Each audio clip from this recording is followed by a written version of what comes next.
Guys, I'm standing a few feet away from Falcons quarterback Matt Ryan. After every play, he puts an earpiece in his right ear, got a little walkie-talkie on his hip so he can listen in on the play call. What was your favorite moment of the World Series? ¿Cuál es tu momento favorito del World Series? Wow, I have a couple moments unbelievable. What's the mood like in here after that one? We lost. Just that simple? Yeah.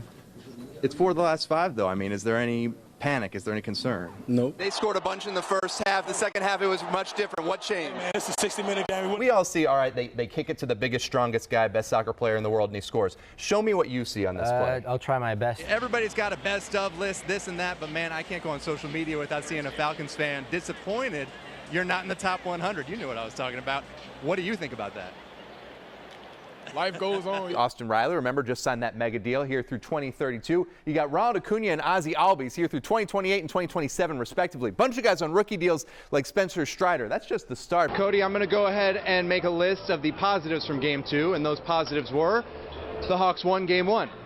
I think that might be about the extent of it. In fact, we really haven't seen him much on the field at all since that first preseason game against Detroit. London injured his right knee in that game. Not a serious injury, but wide receivers coach TJ Yates tells me he's been quizzing London nonstop, keeping him challenged, keeping him engaged. Nestled in alongside the shops and the restaurants, tucked in underneath the offices, you might end up getting a bird's eye view of what could be a big part of the future of pro basketball. NFL players are used to coming under fire from coaches and critics in the media, but not like this.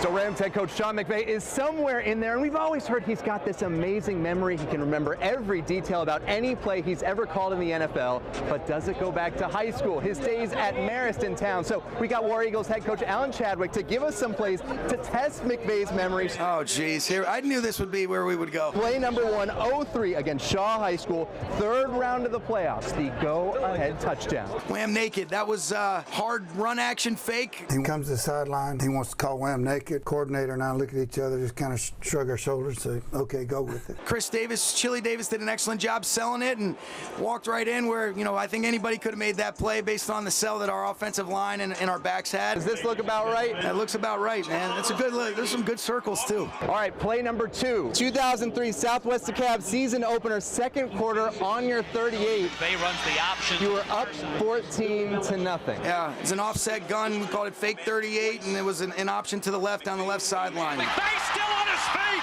across the 40. All right, going for a perfect 3 for 3. This is the tough one. This is the really tough one.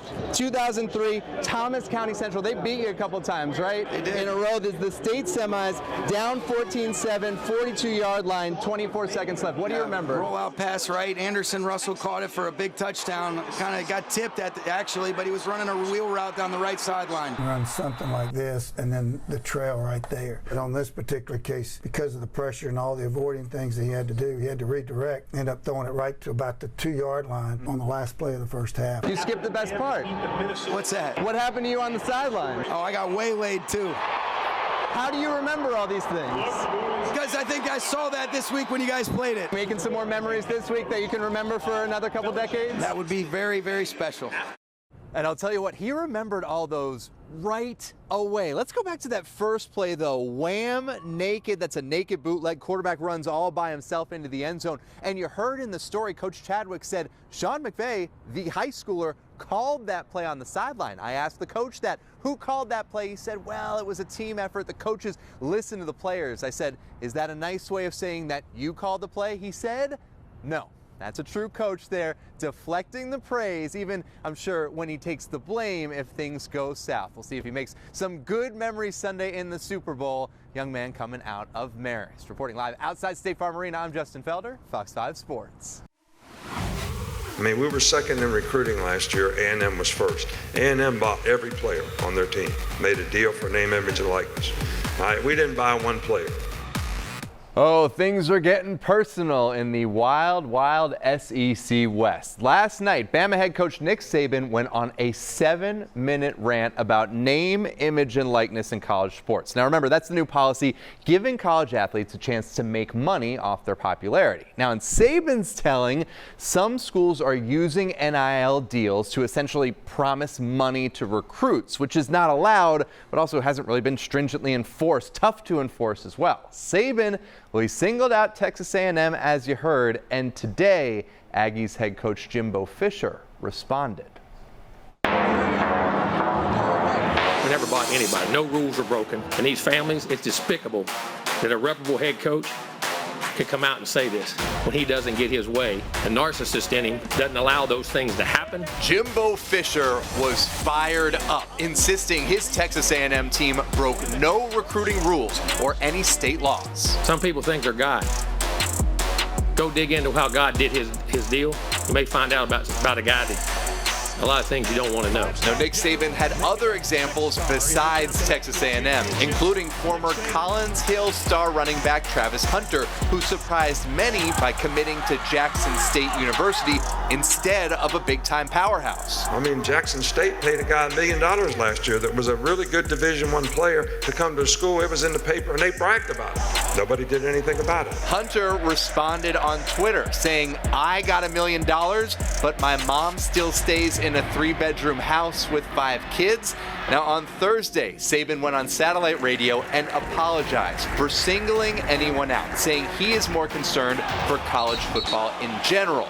But his attempts to reach out and personally talk with Jimbo Fisher sound like they didn't go so well. Oh, he's called.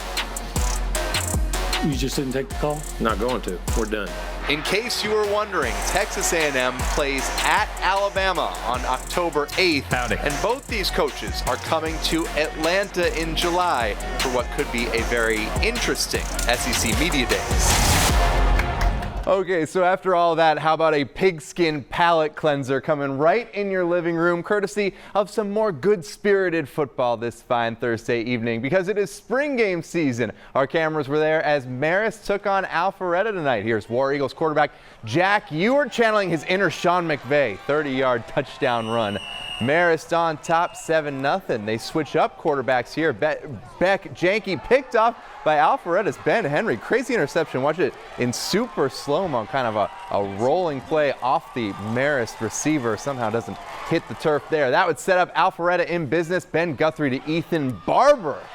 Big receiver pulls it down in the back of the end zone. Marist goes on to get the win, 28-27. Got more to come for you on The Edge. One high-five school looking for their 3rd baseball state title in the last 6 years. We've got highlights from under the lights at Truist Park coming up at 11. Russ? All right, Justin, good stuff. Thanks.